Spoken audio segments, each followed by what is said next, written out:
Ayan. Kakarating lang ng mga set. Mga donyang set. Kaso reject ang mga lamesa. Kasi iba ang kulay. Yan. Ito ang lalagyan na ng TV. Napakalaki. Oh. Yan.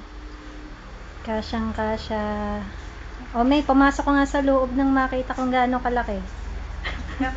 Oh, ayan. Kalaki. Oh. Yan. Dini. Higa ka dito.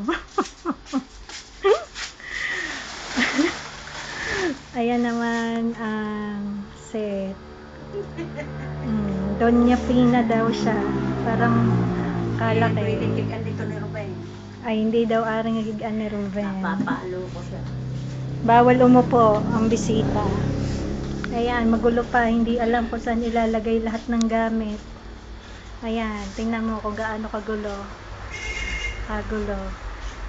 Ayun pa, doon pa, magulo. Ayan, ang gulo.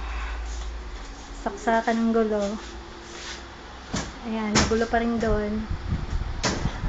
Nasa ba itong day? Ayan. Di alam saan ilalagay. Matagal ba nitong day? Ay, naku po. Ayan. I'm tired na. Nakaupo na ako dito sa magandang set. Ang tagal ni Daddy. Ganda din yung lalagyan ng ano, no? Nitong TV. Yan o, sagad na halos. Kasi doon, nagkasarapan ng gate. Napakatagal. Ayan, hindi lahat alam ilalagay itong mga ito. Yung mga throw pillow na iyan, karapat dapat pa doon sa bagong set. Parang hindi na rin. Wala na. Tatagal pa nitong Daddy. Day! Bilisan mo, ibibidyo kita!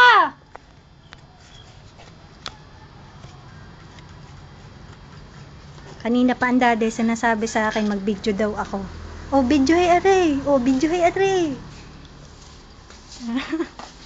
Oh, ito ang kanyang ginagawa. Ito na ang lalagyan ng santo. Ayan. Tapos maglalagay pa dyan. So, mamaya na ang mga finished products kapag kami tapos na. Ayan, alas 4 na. Nagsimula kami alas 12. Ay nako, itong Daddy pasuyo pa. Da, bilisan mo. Lima! Ayan si Don Nardeng. Naka 4. Oh, ayan, tamang-tama din. Mamaya pagtapos na tayong lahat mag-ayos magpipicturean tayo din. O Daddy, din ka sa malaki. Ilong sa kabila. Sa matulog din So, hindi na daw gagawaan det mahihiga na lang dyan. Tutulog na. Abay ako po. Ba nga pala ano. Sabi ko sa iyo. O siya, ayos na. Para na gumawa ulit. Siya, sige. Tapos na. Gawa.